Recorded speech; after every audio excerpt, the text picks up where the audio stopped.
Drago mi je što vas vidim, s obzirom da nismo dugo imali priliku da se bivše rukovodstvo ovdje pojavi i to je zapravo razlog zašto mi danas razmatramo izvještaj Agencije za sprečavanje korupcije za 2022. godinu. Ovaj izvještaj je pravi simbol koliko je duboko ukorijenjena korupcija i koliko je korupcija okupirala našu državu.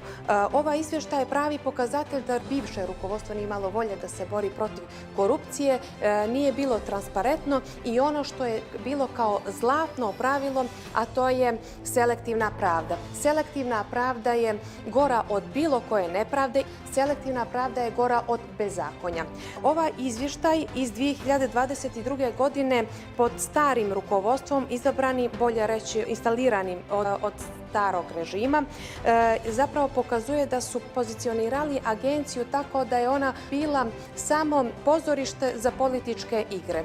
Izabrali smo novi savjet i novo rukovodstvo, postavili smo temelje za pravljanje nove agencije. Stvorili smo zapravo mogućnost da se sprovedu zakoni i na taj način da se korupcija pobjeđuje svakog dana.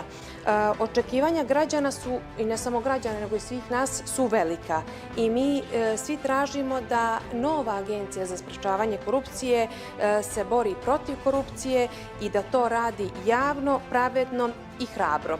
Nova agencija za sprečavanje korupcije mora biti simbol i poštenja i pravde, jer naučili smo lekciju prethodnog perioda da kada institucije ne rade svoj posao, cijeli sistem pati. Kada pravda spava, korupcija cvjeta.